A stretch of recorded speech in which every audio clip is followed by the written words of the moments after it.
రోజులైంది. రాష్ట్రంలో శాంతి భద్రతలు ఏ విధంగా ఉన్నాయో మనందరం చూస్తూ ఉన్నాం. అత్యంత దారుణంగా మహిళలకి రక్షణ లేని పరిస్థితి మనకు కనిపిస్తూ ఉంది. రోజుకొక సంఘటన. గత 2-3 రోజులుగా అయితే రోజుకి 2-3 దారుణమైన సంఘటనలు మనం చూస్తూ ఉన్నాం. నిజంగా రాష్ట్రంలో ఉన్న ఆడపిల్లల తల్లిదండ్రులు భయపడిపోయే పరిస్థితి, తమ బిడ్డల్ని బయటికి పంపాలంటే భయపడిపోయే పరిస్థితి. ఇంతగా లా అండ్ ఆర్డర్ దెబ్బతినడానికి కారణం అర్థం కావట్లేదు. ఎంత దారుణంగా ప్రభుత్వం ఆడపిల్లలకి రక్షణ ఇవ్వడంలో వైఫల్యం చెందింది మనం అర్థం చేసుకోవచ్చు. అసలు నంద్యాల జిల్లాలో ముచ్చిమర్రిలో అయితే ఇన్ని రోజులు, ఇంచుమించు 12 రోజులైనా కూడా ఆ ఆడబిడ్డ మృతదేహాన్ని కనిపెట్టలేకపోయారు అంటే ప్రభుత్వం తాలూకా చేతకానితనం మనకు క్లియర్గా అర్థమవుతూ ఉంది.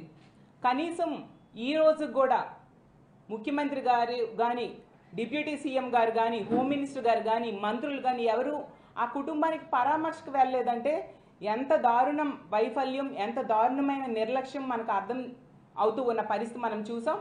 అలాగే తీసుకుంటే ఈ కూటమి ప్రభుత్వం అధికారంలోకి వచ్చిన దగ్గర నుంచి కూడా బుల్డోజర్ సంస్కృతి, బుల్డోజర్లతో వైఎస్ఆర్ కాంగ్రెస్ పార్టీ ఆఫీసుల్ని, అలాగే వైఎస్ఆర్ కాంగ్రెస్ పార్టీ నాయకుల తాలూకా బిల్డింగ్స్ని కొట్టడం మీద దృష్టి పెడుతూ ఉన్నారు కదా.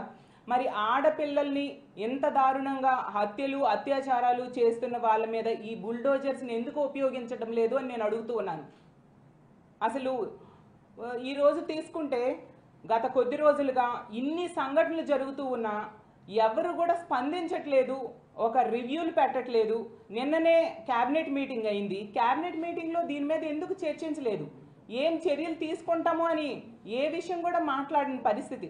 అంటే ఆడపిల్లల తాలూకా రక్షణ అనేది అంత ప్రాధాన్యత లేని అంశమా మీ కూటమి ప్రభుత్వానికి అని నేను అడుగుతూ ఉన్నాను.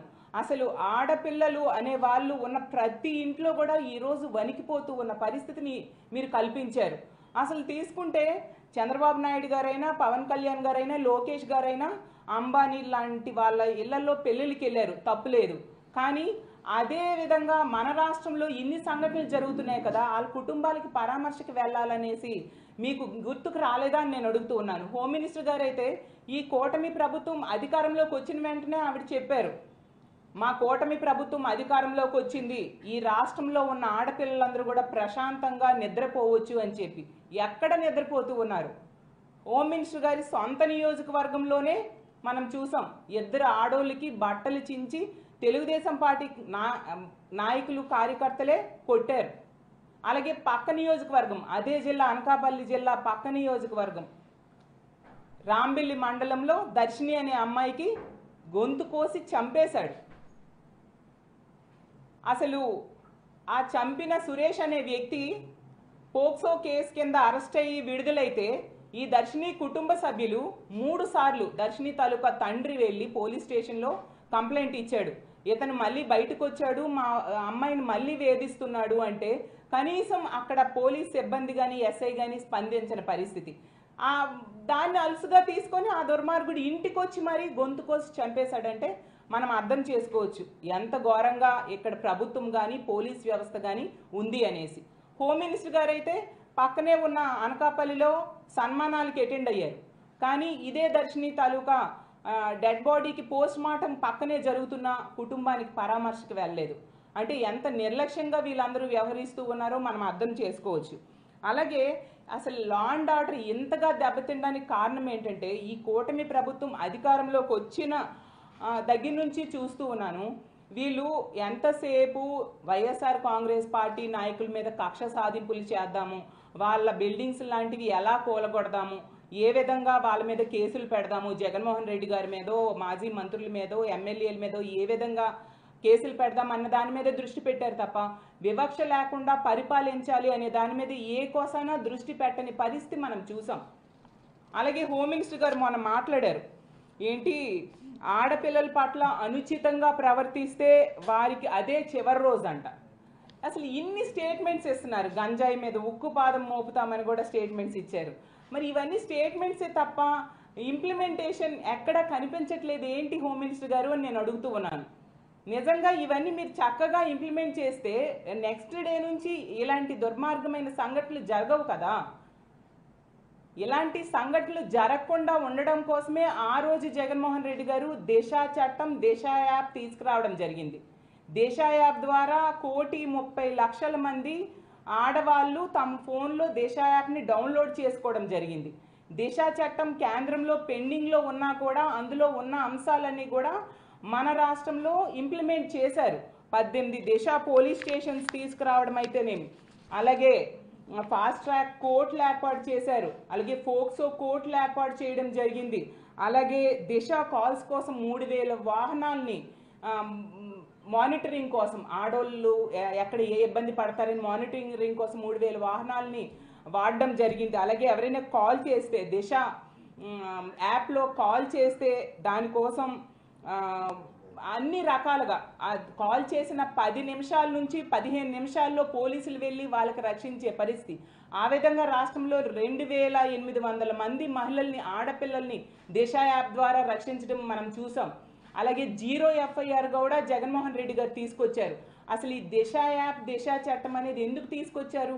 పక్క రాష్ట్రంలో ఒక దిశ ఆడపిల్లకి ఒక సంఘటన జరిగింది, అలాంటి సంఘటనలు ఆంధ్రప్రదేశ్ రాష్ట్రంలో ఆడబిడ్డలకు జరగకూడదు అని చెప్పి ఆ రోజు తీసుకొచ్చారు. ఇలాంటి మంచి చట్టం, ఇలాంటి మంచి యాప్ని ఈ కూటమి ప్రభుత్వం అధికారంలోకి వచ్చిన దగ్గర నుంచి చూస్తూ ఉన్నాం. దిశ యాప్ లేదు, దిశ చట్టం లేదు. ఇదే మాట హోమ్ మినిస్టర్ గారు ఎన్నోసార్లు చెప్తూ ఉన్నారు, ఆ పార్టీ నాయకులు చెప్తూ ఉన్నారు. దాంతో ఇలాంటి దుర్మార్గులకి భయం లేకుండా పోయింది. ఇది ఒక ఆయుధం, దిశ అనేది ఒక ఆయుధం. దీన్ని నిర్వీర్యం చేసేస్తే ఇలాంటి దుర్మార్గులు పేటరేగిపోరా? మహిళల మీద అత్యాచారాలు, హత్యలు చేయరా? ఈరోజు రాష్ట్రంలో తీసుకుంటే మనం చూస్తే 3 హత్యలు 6 అత్యాచారాలు అన్నట్టుగా ఉన్న పరిస్థితి. దీనికి ఎండ్ అనేది లేదా? ఒక ఆయుధం తయారు చేసిన వాడి మీద కోపంతో ఆయుధాన్ని నిర్వీర్యం చేస్తే, ఆయుధాన్ని వాడకపోతే ఖచ్చితంగా దుష్టులు, దుర్మార్గులు విజృంభిస్తారు. అలాంటి పరిస్థితి మా ప్రభుత్వం మీద, మా జగనన్న మీద, మా నాయకుల మీద ఉన్న కోపంతో వాళ్ళు ప్రవేశపెట్టిన ఇంత మంచి సిస్టమ్ని ఎందుకు మీరు నిర్వీర్యం చేస్తూ ఉన్నారు? దయుంచి కూటమి ప్రభుత్వానికి నేను చెప్తూ ఉన్నాను, దిశ అనేది చాలా అద్భుతమైన ఆయుధం. దుర్మార్గుల్ని చీల్చి చెండాడే ఈ ఆయుధాన్ని మీరు మళ్ళీ యాక్టివేట్ చేయండి. అలాగే ఇది కేంద్రం దగ్గర పెండింగ్లో ఉంది. మీరు ఎలాగూ కూడా కూటమిలో ఉన్నారు కాబట్టి కేంద్రం మీద ప్రెషర్ పెట్టి ఆ దిశ చట్టం అనేది అమల్లోకి వచ్చేట్టుగా చేయాల్సిందిగా మిమ్మల్ని వేడుకుంటూ ఉన్నాను. ఈరోజు తీసుకుంటే అసలు ఎన్ని సంఘటనలు, ఎంత ఘోరమైన పరిస్థితి మన రాష్ట్రంలో ఉందో అర్థం కావట్లేదు. జూన్ 10th అంటే ఈ కూటమి ప్రభుత్వం 4వ తేదీన గెలుపు అనేది రావడం జరిగింది. జూన్ 10th 2024లో అల్లూరు సీతారామరాజు జిల్లా పాడేరులో మోదుకొండమ్మ జాతర సందర్భంగా అక్కడికి తల్లిదండ్రులతో కలిసి వచ్చిన 6 ఏళ్ల చిన్నారిపై కొందరు యువకుల సామూహిక అత్యాచారం. జూన్ 21 చీరాల మండలం ఈపురుపాలెంలోని సీతారాంపురంలో 21 ఏళ్ల యువతిపై అత్యాచారం, ఆ తర్వాత దారుణమైన హత్య. అదే రోజు ఉదయం ఇంటి సమీపంలోని రైల్వే ట్రాక్ వద్దకు టాయిలెట్ కోసం వెళ్ళిన యువతి ఎంతసేపటికి కూడా తిరిగి రాకపోతే వెతకడంతో రైల్వే ట్రాక్ సమీపంలో యువతి మృతదేహం కనిపించింది. అలాగే జూన్ 27న విజయనగరంలో యువతిని ప్రేమించానంటూ వెంటబడిన ఒక ఉన్మాది ఆ ప్రేమని అడ్డుకున్నారంటూ యువతి తండ్రిని నది రోడ్డు మీద దారుణంగా నరికి చంపాడు. అలాగే జూన్ 27 అన్నమయ్య జిల్లా నిమ్మనపల్లి మండలం దివిటిపాలెంలో వివాహిత దారుణ హత్య.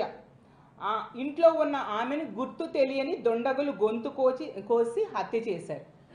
ఎంత దారుణం, ఎన్ని సంఘటనలు! జూన్ 27 విజయవాడలోని ఒక మదర్సాలో 15 ఏళ్ల కరిష్మా అనే విద్యార్థిని అనుమానాస్పద మృతి. అలాగే జూన్ 30 హోంమంత్రి వంగలపూడి అనిత గారి సొంత నియోజకవర్గంలోని కోట ఊరట్లలో దారుణంగా ఆ వీడియో రాష్ట్ర ప్రజలందరూ చూశారు. 2 మహిళలు, లక్ష్మి అనే మహిళ, అలాగే తన తోటి కోడళ్ళు మీద కూడా బట్టలు చించేసి తెలుగుదేశం పార్టీ కార్యకర్తలే దుర్మార్గంగా కొడితే ఎవరు బాధించబడ్డారో వాళ్ళ మీదే కేసులు పెట్టారు ఈ కూటమి ప్రభుత్వం. అంత ఘోరంగా పరిపాలన, లా అండ్ ఆర్డర్ ఉంది. అలాగే తీసుకుంటే హోమ్ మినిస్టర్ గారి పక్క నియోజకవర్గమైన రాంబిల్లిలో దర్శిని అనే అమ్మాయి మీద వాళ్ళు ఇప్పుడే చెప్పాను, ఎంత కంప్లైంట్ 3 సార్లు కంప్లైంట్ చేసినా పట్టించుకోకపోవడం వలన అతను చంపేస్తే వీళ్ళు ఆ హత్య చేసిన సురేష్ అనే వ్యక్తిని వెతకడానికి 12 బృందాలు పెట్టాము అని చెప్పారు. 12 బృందాలు ఎక్కడ పోలీస్ బృందాలు తిరిగాయో నాకైతే అర్థం కాలేదు.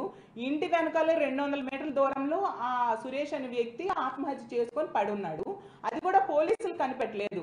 ఆ ఊరి ప్రజలకి ఆ మృతదేహం నుంచి స్మెల్ రావడంతో వాళ్ళు చెప్తే ఆ బాడీ దొరికింది. ఆ వ్యక్తి కూడా ఒకవేళ బ్రతికుంటే ఈ దర్శిని కొడుకుని చంపడానికి తిరుగుతూ ఉన్నాడు. అంటే ఎంత ఘోరంగా పోలీసు ప్రభుత్వ వ్యవస్థ వైఫల్యం చెందిందో ఈ విషయంలో మనం అర్థం చేసుకోవచ్చు. కనీసం ఆ కుటుంబానికి ఆర్థిక సహాయం చేయలేదు సరికదా. ఆ దర్శిని అన్న అమ్మాయికి పోస్ట్ మార్టం ఖర్చులు కూడా కుటుంబమే పెట్టుకొని వాళ్ళు చాలా ఇబ్బందులు పడుతూ ఉన్నారు. ఈ రోజుకి ఒకరు ఓదార్పునివ్వలేదు, ఒకరు పరామర్శ చేయలేదు. హోమ్ మినిస్టర్ గారు సేమ్ జిల్లా అయ్యుండి కూడా కనీసం ఆర్థిక సహాయం చేయని పరిస్థితి మనం చూస్తూ ఉన్నాము. అలాగే తీసుకుంటే జూన్ 30వ తేదీ విశాఖ నగరంలోని మధురవాడ మల్లయ్యపాలెంలో 5 ఏళ్ల చిన్నారిపై 19 ఏళ్ల యువకుడి లైంగిక దాడి. అలాగే జూన్ 6 అనకాపల్లి రాంబిల్లి మండలం. అలాగే జూన్ 7 నంద్యాలలో ముచ్చుమర్రిలో మనం చూసాం. ఆ మైనర్ బాలికని హత్య చేసి ఒక నదిలో పడేసి ఇంచుమించు 12 రోజులైనా ఈ రోజుకి పట్టుకోని పరిస్థితి. ఎంత ఘోరంగా వైఫల్యం చెందిందో ప్రభుత్వం మనం అర్థం చేసుకోవచ్చు. ప్రభుత్వం తాలూకా చేతకానితనం అర్థం చేసుకోవచ్చు. ఒక మైనర్లు చేశారు ఈ సంఘటన. అంటే మైనర్లు చేసిన దానిలోనే ప్రభుత్వ వైఫల్యం ఆ మృతదేహాన్ని పట్టుకోవడంలో కనిపిస్తూ ఉంటే ఇంకా కరడుగట్టిన నేరస్తులు చేస్తున్న హత్యలకు కానీ అత్యాచారాలకు కానీ ఈ ప్రభుత్వం ఏమి చర్యలు తీసుకుంటుంది, ఏ విధంగా స్పందిస్తుంది, ఏ విధంగా ఆ దుర్మార్గులను పట్టుకుంటారు, శిక్ష వేస్తారు, అర్థం కాని పరిస్థితి. అలాగే జూన్ 12 చూసాం గుంటూరు జిల్లాలో ఒకే రోజు 2 సంఘటనలు. ప్రత్తిపాడు మండలం చినకొండ్రుపాడులో 13 ఏళ్ల దళిత బాలికపై ఒక ఆటో డ్రైవర్ లైంగిక దాడి. అలాగే పెరంగిపురం మండలంలో యువకుడి వేధింపులు భరించలేక ఒక బాలిక ఆత్మహత్య. అలాగే జూలై 15 గుంటూరు జిల్లా చేబ్రోలు మండలం కొత్తరెడ్డిపాలెంలో 12 ఏళ్ల దళిత బాలిక అనుమానాస్పద మృతి.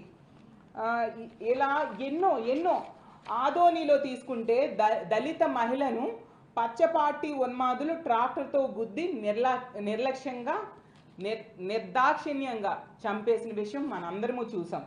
అలాగే శ్రీకాకుళం జిల్లా బొడ్డుపల్లి గ్రామంలో రాజేశ్వరి అనే మహిళను ఆటో డ్రైవర్ హత్య చేశాడు.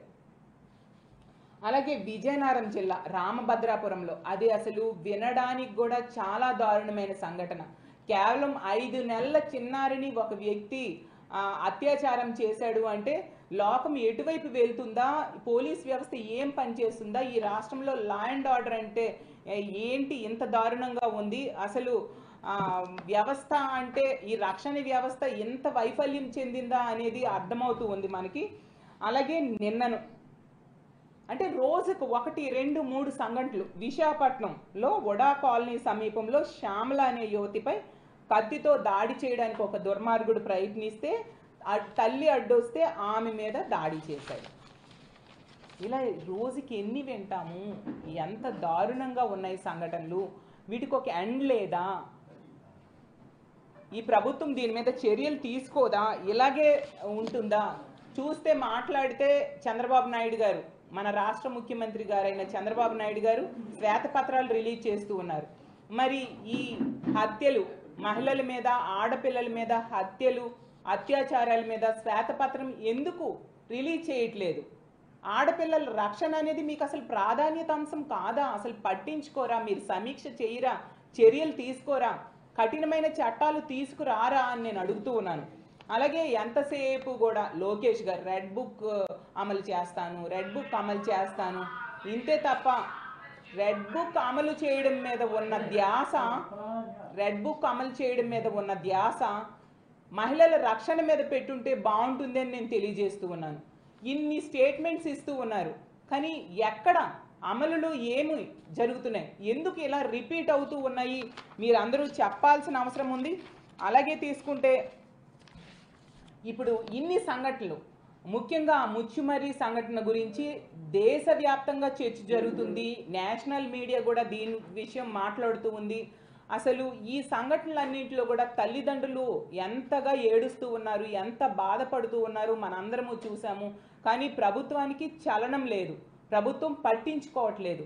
ఎంతసేపు కక్ష సాధింపులు, బుల్డోజర్ల సంస్కృతి మీదే దృష్టి పెడుతూ ఉంది తప్ప ఇలాంటి దుర్మార్గుల్ని, ఆడపిల్లలకి హత్యలు కానీ అలాగే అత్యాచారాలు కానీ చేసిన వాళ్ళకి కఠినమైన శిక్షల మీద, వాళ్ళని పట్టుకోవడం మీద, ఒక పటిష్టమైన యంత్రాంగం ఏర్పాటు చేయడం మీద అస్సలు దృష్టి పెట్టట్లేదు. ఖచ్చితంగా ఇప్పటికైనా ప్రభుత్వం మేలుకోవాల్సిందిగా కోరుతూ ఉన్నాను. ఇలాంటి సంఘటనలు జరగకుండా చూడాల్సిన అవసరం ఖచ్చితంగా ముఖ్యమంత్రి గారి మీద, డిప్యూటీ సీఎం గారి మీద, అలాగే మంత్రుల మీద, ముఖ్యంగా హోమ్ మినిస్టర్ ఆవిడ ఒక మహిళ అయ్యుండి కూడా ఎన్నో స్టేట్మెంట్స్ ఇస్తూ ఉన్నారు తప్ప ఏమాత్రం అవన్నీ అమల్లో చూపించట్లేదు. కనీసం ఆ కుటుంబాలకి పరామర్శ చేయండి అమ్మా, అలాగే ఆ కుటుంబాలకి ఆర్థిక సహాయం చేసి ఆదుకోండి. చాలా కుటుంబాలకి ఇప్పుడే చెప్పాను, పోస్ట్ మార్టం ఖర్చులు కూడా ప్రభుత్వం ఇవ్వని పరిస్థితిలో ఉన్నారు. అలాగే ఇలాంటివి రిపీట్ అవ్వకుండా చూడాల్సిన అవసరం ఉంది. కఠినమైన శిక్షలు వేయాలి, దర్యాప్తు చేయాలి, అలాగే ఆ కుటుంబానికి భరోసాని ఇవ్వాల్సిన అవసరం మీ మీద ఉంది. కాబట్టి ఈ రాష్ట్రంలో ఉన్న ప్రజలందరూ కూడా బాధపడుతూ ఉన్నారు. ఇంత భారీ మెజారిటీతో కూటమి ప్రభుత్వాన్ని అధికారంలోకి తీసుకొచ్చాం, ఇలాంటి సంఘటనలు చూడడానికా అనేసి వీటికి ఫుల్ స్టాప్ పెట్టాల్సిన బాధ్యత ప్రభుత్వం మీద, ప్రభుత్వ అధికారుల మీద, ప్రభుత్వ యంత్రాంగం మీద, ముఖ్యమంత్రి గారి మీద, హోమ్ మినిస్టర్ గారి మీద ఉంది. కాబట్టి దీని మీద చర్యలు తీసుకొని వీటికి ఫుల్ స్టాప్ పెట్టాల్సిందిగా మిమ్మల్ని కోరుతున్నాను. లేకపోతే మా వైఎస్ఆర్ కాంగ్రెస్ పార్టీ ప్రజా పోరాటాలకి సిద్ధపడుతుంది. ఎందుకంటే మహిళలకి రక్షణ కల్పించడంలో జగన్మోహన్ రెడ్డి గారు గత 5 ఏళ్ళు ప్రథమ స్థానంలో ఉన్నారు. ఎందుకంటే ఈ దిశ యాప్ అనేది తీసుకురావడం వల్ల అర్ధరాత్రి అయినా, గాంధీజీ గారు చెప్పినట్టుగా అర్ధరాత్రి ఆడపిల్ల నడిచి ప్రశాంతంగా వెళ్ళినప్పుడే నిజమైన స్వాతంత్రం వస్తుంది అని చెప్పారు. ఈ దిశ యాప్ జగనన్న ఇంప్లిమెంట్ చేయడం వలన ఫోన్లో దిశ యాప్ పెట్టుకుని ఏ ఆడపిల్లైనా అర్ధరాత్రి అయినా వెళ్ళేది. అంత చక్కటి రక్షణ వ్యవస్థని ఏర్పాటు చేశారు. రాజకీయాలు అనేవి పక్కన పెట్టండి, రాజకీయాలు పక్కన పెట్టి మహిళలు, ముఖ్యంగా ఆడపిల్లల భద్రత మీద కూటమి ప్రభుత్వం ఇప్పటికైనా దృష్టి పెట్టాల్సిందిగా మరీ కోరుకుంటున్నాను. ఆ దిశ యాప్, దిశ చట్టం లాంటి ఆయుధాన్ని మళ్ళీ చైతన్యవంతం చేయాల్సిందిగా కోరుతున్నాను. మీకు కావాలంటే పేరు మార్చేసుకోండి, మీకు నచ్చిన పేరు పెట్టుకొని దిశ చట్టాన్ని అమల్లో వచ్చేట్టుగా చూడాల్సిందిగా కూటమి ప్రభుత్వాన్ని కోరుకుంటూ సెలవు తీసుకుంటున్నాను.